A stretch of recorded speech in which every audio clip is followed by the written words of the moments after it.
It's 5 o'clock on a Wednesday, and it's time for... Okay, get Ryland Magic Review Show. I'm Craig. I'm Ryland. Welcome back to another review show right here on... Magic TV. 4 brand new tricks by some of the biggest names, the biggest creators in magic. So I hope you're excited, and I hope you're sitting comfortably, because we have some amazing magic that we're going to be looking at, and it starts with the ever-creative Mickael Chatelain. So right, every time that Mickael Chatelain brings out a trick, there's a buzz about it with the magic community, and now we have Fusion, created by Mickael Chatelain. I love that the front of it says gimmick included.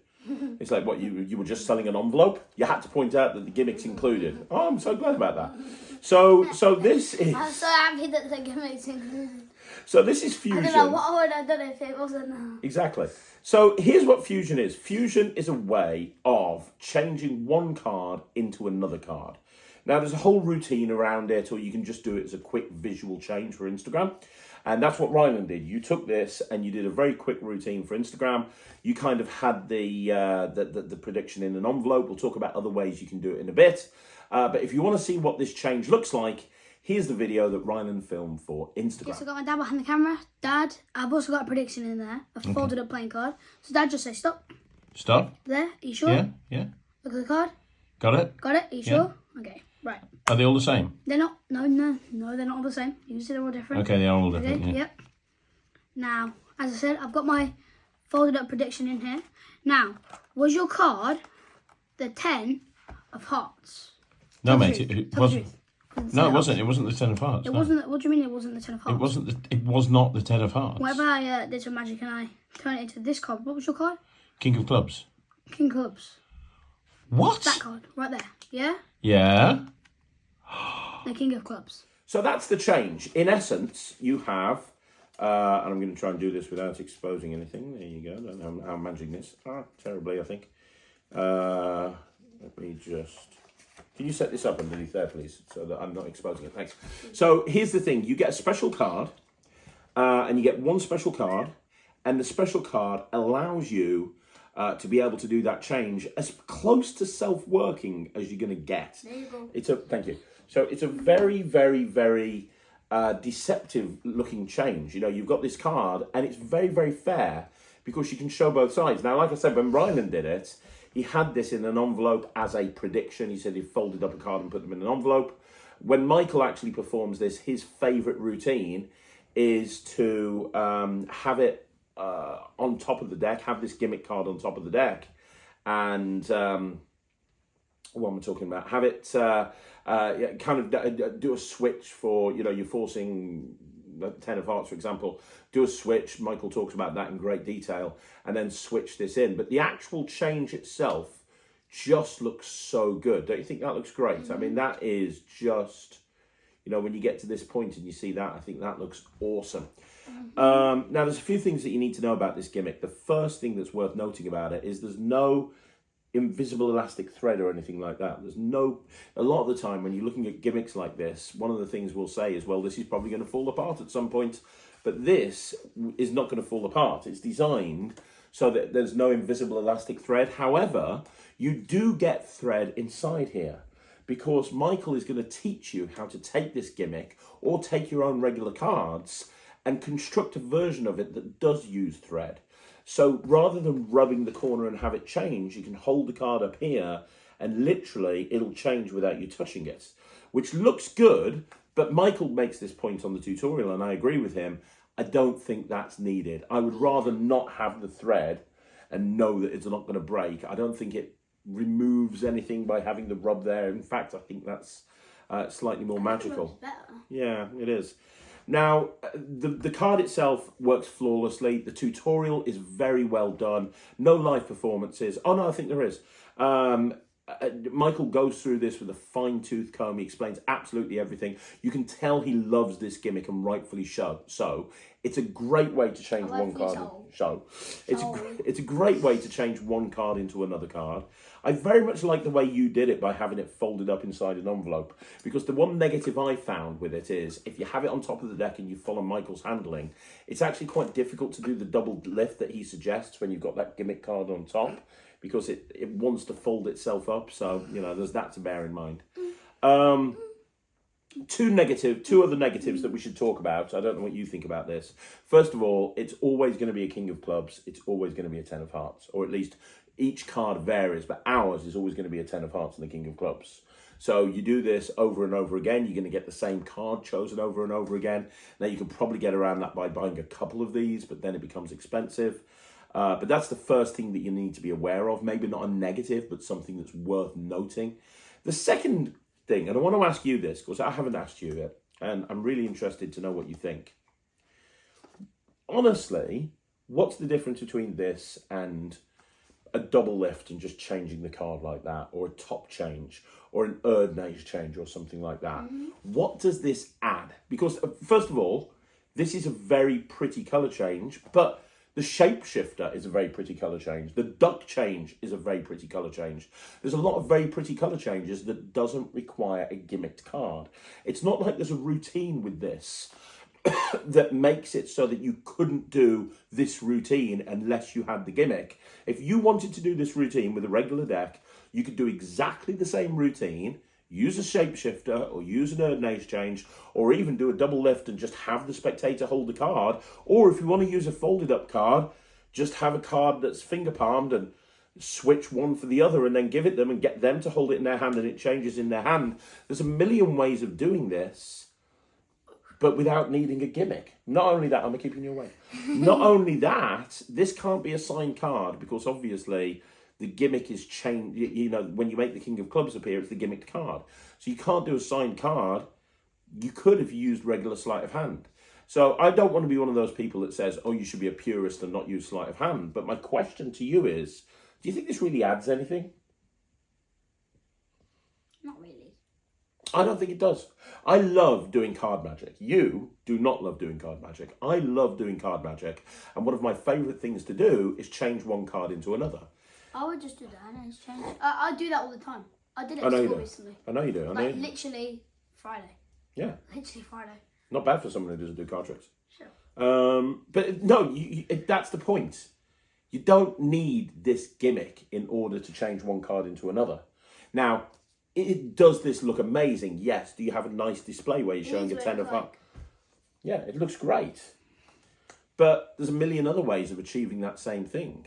You know, if you want to have a card up here and it looks like it visibly changes, do a snap change. It requires a little bit more effort, but I think that if you're bringing a gimmick out, I think the gimmick should, wherever possible, mean that the routine that comes with this could not be done in any way, shape or form without using, you know, in any other way without using the gimmick. And there's nothing really on the tutorial that kind of says that there's no big routine. The routine is pick a card. Was that your card? No, I'll fold it up. What was your card? Boom, now it's your card. That's it. That's what the routine is. It's a strong routine. Magicians have been doing it for years, but you don't need a gimmick to do that. Which is why, as much as I like this, and as much as I like Mickael Chatelain, and as much as I can see he's very passionate about this, and I understand why, I'm not going to do it. I don't think it adds anything. I don't think it's worth me carrying around in order to achieve this routine. I'm going to give this 70%. Look, you saw Ryland perform it on Instagram. It's a great change. If you want to do that change and you want to make it look as clean as that, fusion is the way to go. I personally don't think I need it. What about you? I don't think I'm going to use it. So 79%. 79% from Ryland, 70% from me. It's not terrible.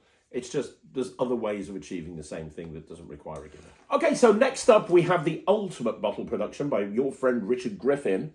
You've seen him perform many times. He's lectured at the Young Magicians Circle, Young Magicians Club at the Magic Circle. And you use a lot of his props. You use punctured.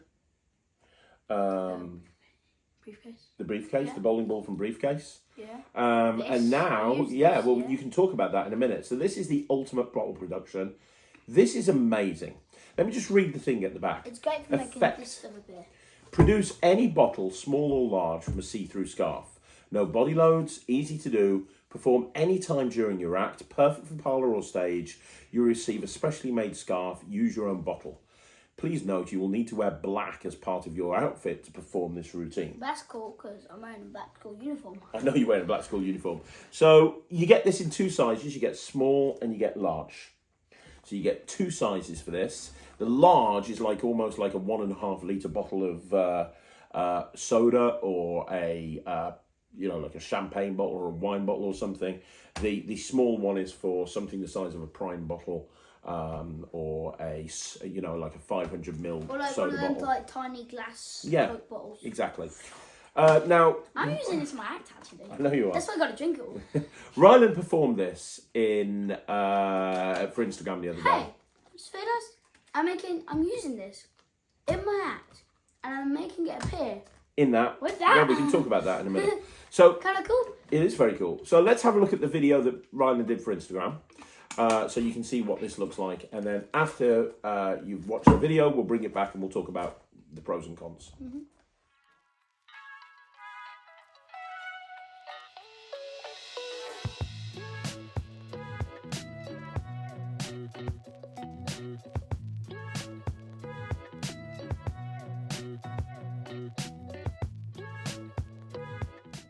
Okay, right, I'm going to let you take the lead on this and talk all about it because I know you're developing this new act. We're doing a video series on Magic TV about this new act. And by the time that they watch this review, we might have actually got to a point where we're actually talking about that, yeah. But why don't you... so Ryland's doing this whole act and it's all based around trying to make an orange juice appear. And you're opening the act with this trick. So, no, please don't do that. So you're opening... It's true. I'm Yeah. opening the act with that. You're opening the act by making a bottle of orange prime appear from this bottle production. So first of all, why did you choose to use this bottle production as an opener to this whole act? What are the advantages of it and what are the negatives? Well, I think it's going to look cool because I've just woken up. It's like I'm getting up. As part of the act, Yeah, he's as just part of woken the up. act, I was like just getting up. I'm all tired. It's like get dressed. I'm already dressed. And then get your orange juice. It's healthy. I'll go and it's like and like now there's an orange prime. Yep. And just like got the orange prime. I go drink it and an orange silk falls out of it, so it's like it's completely empty and an orange silk falls out, so it's like looks like I can't have any unhealthy orange juice. And then, Okay. And it's like just go from there. Okay. I'm using this later on in the act, am I? You are, yeah. Yeah. So, No, we actually took it out. Yeah, We were took it going out. to, but we're not We're anymore. not anymore. So talk to me about the pros and cons. Like, this is not a trick to do in any other scenario other than stage, really, is it? Because it uses black art. So that's why you need to be wearing black. But, I mean, there are no body loads, are they? Richard says you can do this anytime in your act. That's true, right? Yeah. So as You long... literally just gotta grab it and then... And as you saw from the video, it looks impossible. You can see through this You thing. can see through it and then like... Boom, the bottle appears. It fooled me. It did. When Thea saw it and she's seen so much magic, she just stared at you for like a minute, going, "What?" She just could. Yeah, it was ridiculous. And that was doing it in close-up situation in a well-lit living room. If you perform on stage, could you do this in a kids show? In a really lightly, normally in kids shows in a sort of a village hall, you've got all the windows open, there's light streaming through because it's the middle of the day. If you're wearing black, could you do this in that sort of environment? Is it a lighting Wearing thing? black then, yeah. Yeah, it's not really a lighting problem, is it? You just need to make sure that you're wearing black. That's the thing that you have to make sure of. And the production itself, honestly, is the best bottle production I've ever seen because you can see through that thing and then boom, the bottle appears. So yeah, I mean, it's great. It's great. I absolutely love it. I'm not going to do it. This is not the sort of trick that I would do in my act at all, by any way, shape or form. This is totally up your street though. What are you giving it? And I give it It's literally the opener of your new show. 1,000,000%. 1,000,000%. Plus Chatelain. Plus Chatelain. 1,000,000% plus Chatelain. If you're looking for a bottle production that's easy to do, Make primer beer. you can make primer beer. It's easy to do. You can do it anytime. You can do it anywhere. As long as you're wearing black, you're good to go. There's not really that many angle issues either. But obviously, it is something that you want to do on stage. You want to do parley. You want to do in sort of a formal close-up show. Yeah. As long as you've got that sort of environment, you are going to be good to go. So, it's by Richard Griffin. It's amazing. You can get a small version. You can get a large version. I'm going to give it 79%. I'm not going to do it. He gives it 1,000,000%. It's a stunning production of a bottle. Let's move on to the next review. Okay, so next up we have by Mia Yedid. I'm a huge Mia Yedid fan. Next up by Mia Yedid, we have Arthur Kurzweil. No, it's Mia Yedid Magic. Yeah, but you're owned by Mia Yedid. No, Mia Yedid Magic. Okay. By Arthur Kurzweil, I think it is. Traits and Emotions. And this is kind of a really interesting trick. You get all of these cards. You get these big cards here. There's 10 of them. They're laminated, so you perform with them in the real world. And if you like spill beer on them, you just go whip. Exactly. And what it allows you to do, each one of these cards has a different character trait from somebody. And they are genuinely 100 different character traits.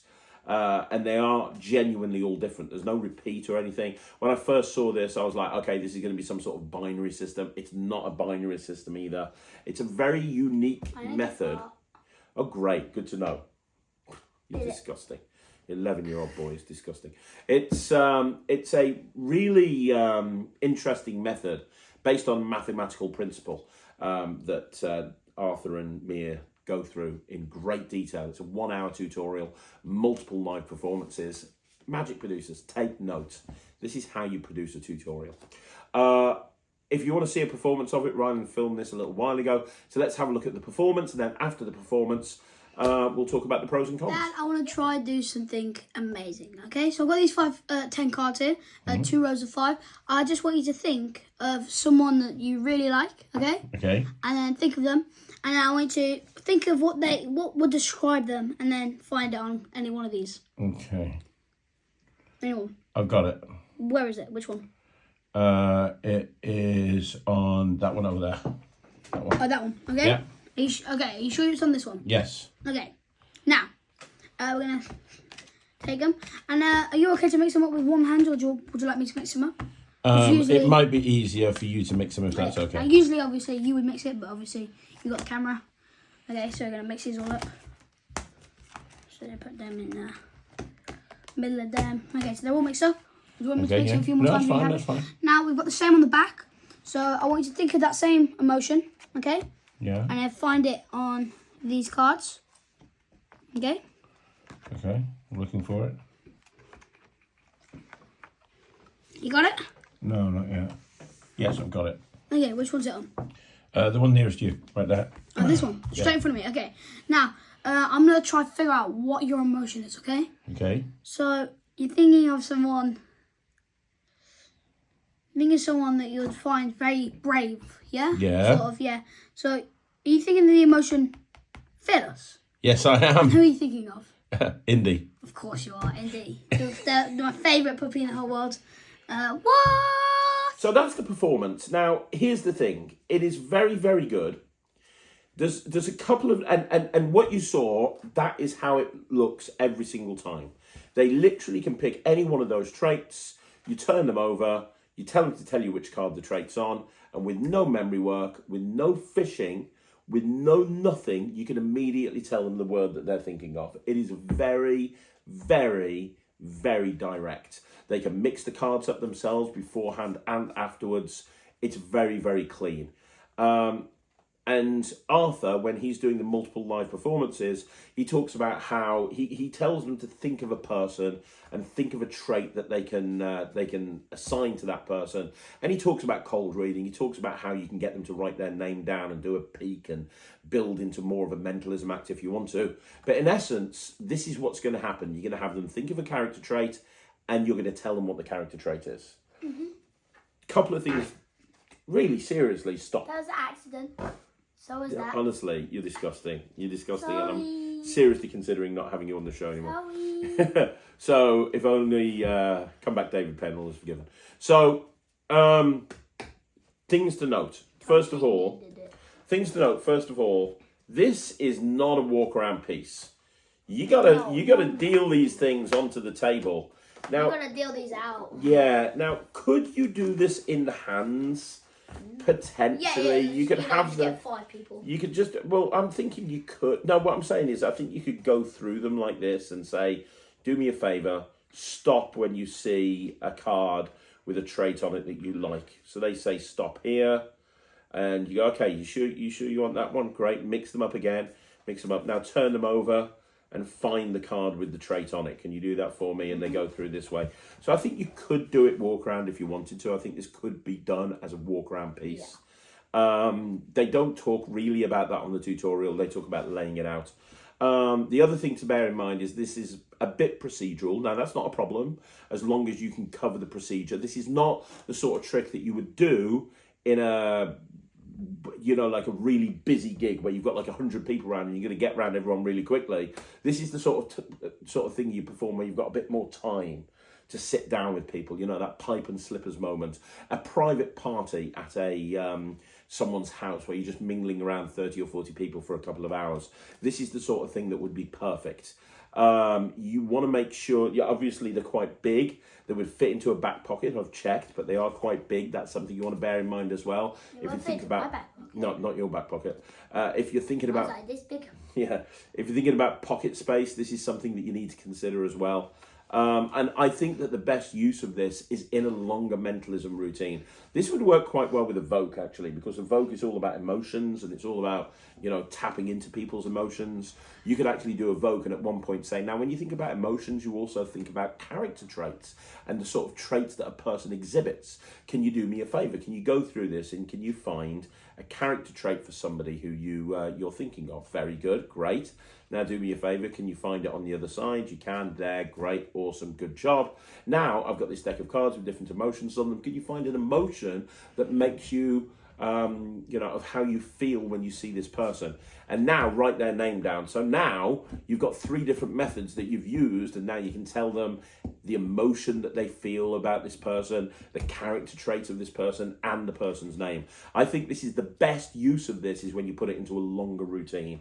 I think that this is okay as a standalone reveal, but the thing you need to bear in mind is you could just say to somebody, hey, think of a character trait, write it down on this piece of paper, put it in this envelope, great. And now you've peeked it and you tell them what the character trait is. So you have to bear in mind that in order to do this, there is a lot more procedure to it. There is a lot more in the way of what you have to carry around and what you have to do. And you have to really, and they talk about this on the tutorial, but you have to justify turning those cards over and getting them to look for that name again. And they go through various different ways of justifying this on the project as well. You can tell Arthur really believes in this trick, and you can tell that he has performed it an awful lot.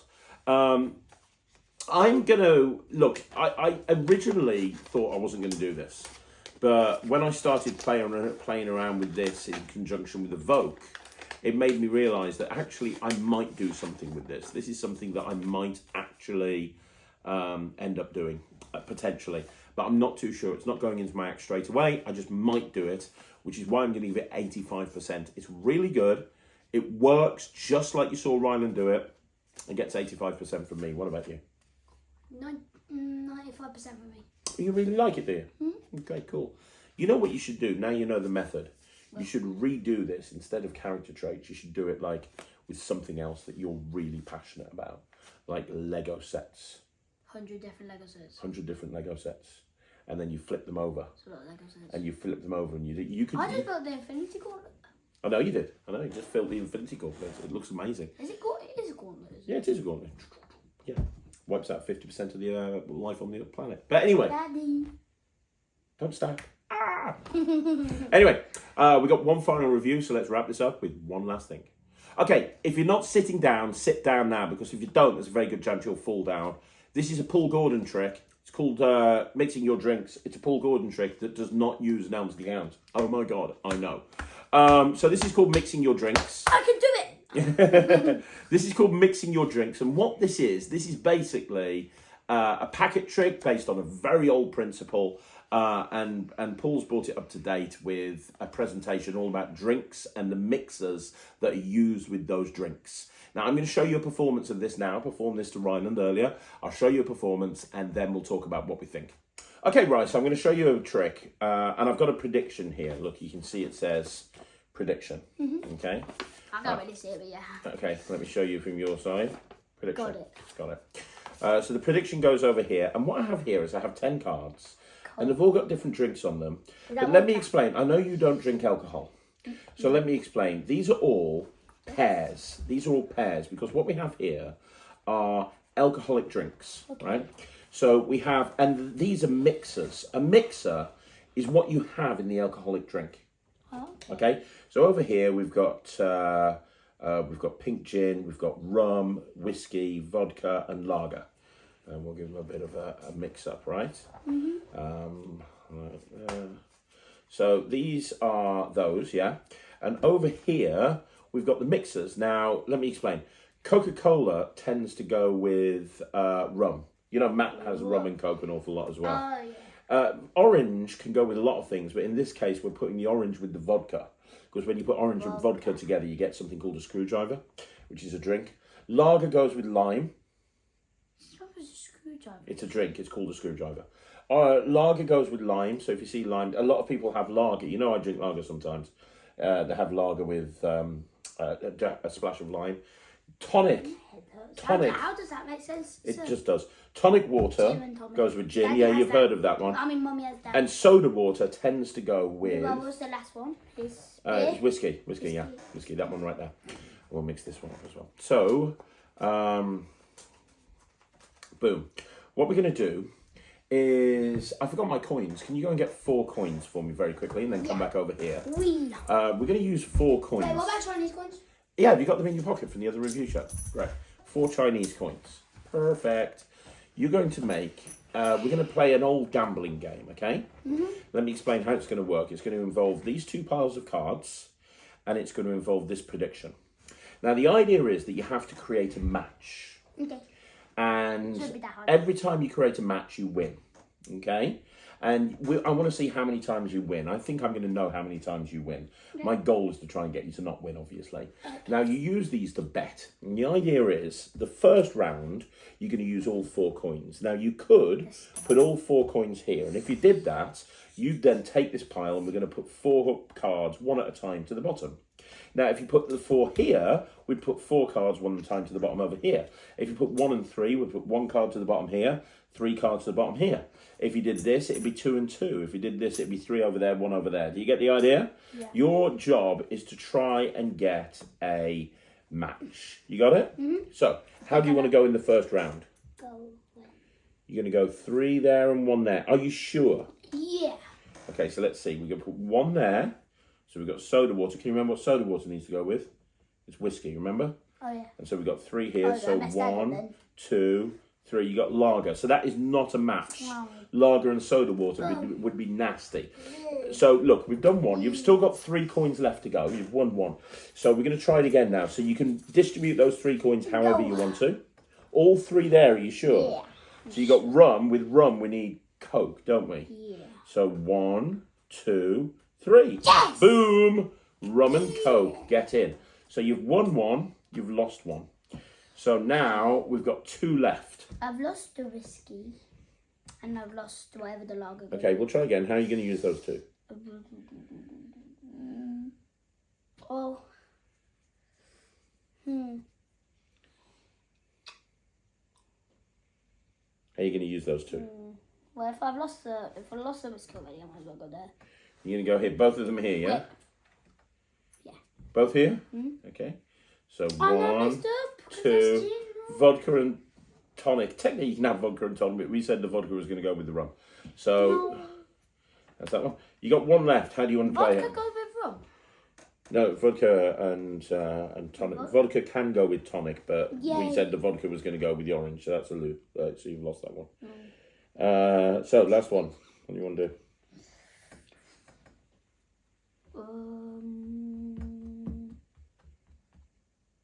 Well, if I've already lost the whiskey, I'm going to go for that again. You go for the whiskey? So gin and orange, that'd be disgusting. So you've lost that one. And whiskey and lime, you've lost that one as well. I won one. So you won one, you lost 4, you won 1. Oh. But here's the thing, I said I was going to predict everything. This is why people don't play games with me, because I said I was going to predict everything, and I did. I predicted everything. Even though you made all the choices, I predict everything. Because look, the first line says, you will only match 1 pair. And you did only match 1 pair. It's the rum and coke. Look at the next line. The win will be rum and coke. But look at what I put else I put. However, each pair will match on the back. And what I mean by that, Ryland, and you're not going to believe this, but I never showed you the backs of the cards, but they're all different colours. However, you match the 2 purple cards together. You match the 2 red cards together. You match the 2 orange cards together, the 2 blue cards together, and the 2 green cards together. My friend, you matched this perfectly. Okay, so that is mixing your drinks. Now, something you want to bear in mind, the cards are very well printed. They look really vibrant on the fronts and the backs. They're really, really good. There's no sleight of hand in this trick, so the cards are going to last a long, long time. Something to bear in mind, the idea of having a prediction where you're predicting the outcome of the game and you're predicting the pair that they would win and you're predicting that all the backs will match. That was my presentation for that. When I watched Paul do it, his presentation was slightly different, but I thought by adding a prediction to that and having it fold down each time, I thought that kind of makes it kind of more intriguing. At least that's just me. You don't have to do that presentation if you don't want to. Paul goes through a completely different way of doing it. But in essence, you know, the principle behind this I've seen before. The principle behind this I've actually used in various different things myself. It's based on the old Wilder Jacks match principle. But the use of drinks is a really clever idea. I think that this is the sort of thing that you could do in a pub restaurant type place. You know, if you've got a residency in a restaurant and there's a lot of drinkers in there. I used to do this residency back in the day before you were even born, called the Bull's Head.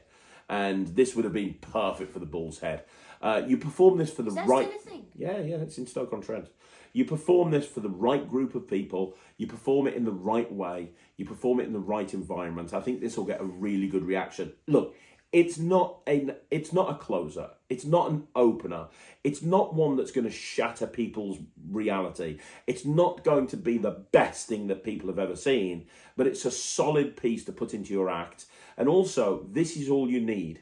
You can put the cards in your wallet and you can take them out. It doesn't feel like a card trick. It's got an interesting hook because you're talking about drinks. And it's impossible. When you bring the coins out, you can borrow coins. Paul talks about using bottle caps if you want to. You can do that as well. It's fun. I'm going to carry this around with me. I think this is going to become a little EDC thing. I would not do this in a gig. Not at all. But I would happily put this into a wallet and have it with me in a wallet. And if somebody says, show me a trick, I would happily pull this out. I would happily do that. And I love the hook to it. That's the thing. I think Paul's nailed it with the artwork. I think the artwork looks really good. I think that the hook to this is really good as well. It's very easy. It's going to allow you to focus on presentation. It's great. It's going to get 90% from me. It's not the greatest trick of all time, but I think that it's one. You know, a lot of the time new tricks come out and they're all snazzy and they're amazing. They're the ones that end up in the bottom drawer. I think this is the sort of thing that people will buy and they'll do, and it'll actually stay in your set rotation because it's fun, it's enjoyable, it's easy to perform, and it allows you to focus on presentation. And ultimately, at the end of the day, that's what magic's all about. 90% from me. What about you? Don't know if I'll do this. Well, I think it'd be weird to do it. Yeah, I don't think talking about alcohol would be me. Hi, my name's Ryland. When I get drunk, I like to have rum and coke. Don't think it's going to work too well, is it? What are you giving it? 79%. I think it is pretty cool. It's pretty cool. But again, like I said with the old one, the last trick, make one yourself. Take some blank cards and draw some... my challenge to you is try to come up with a version of this that doesn't involve alcohol. That's my challenge to you. All right? The best. You've got to come up with something that's a pair. I'll tell you what you could do. Lego. Like a police but like a police station and bank. Yeah, that sort of thing. Yeah. Or I'll tell you what else you could use. What? You know my heroes and villains deck? You could just take 10 cards out of there and do that with that. Ha ha! I'm going to steal your cards. You've got a set. You took it to the YMC. You Yeah, entered the but competition. I'm still 10, just random 10 cards at you. Oh, okay, that's fine. I'm going to give this, like I say, 90%. You give it 79%. It's called Mixing Your Drinks. It's by Paul Gordon. He knows a worker, and this is a worker. That's no review show. Bag. That's no review show. Bag. That's no review show. Bag. Again. In the bag. No, please, that In really the hurt bag. that time. And it goes. That is another review show. And he's gone. That is another review show in the bag. Thank you once again for joining us here on Magic TV. You want to see more videos like this, like the video, subscribe to the channel. Don't forget to follow Ryland on Facebook and Instagram and YouTube on Ryland the Kid Magician. Don't forget to join the Netrix, www.thenetrix.com. Dog cookies. I'll be back next week with Ryland. Thanks for watching. I'm Craig. I'm Ryland. We'll see you again. Take care. Bye, everyone. Bye-bye.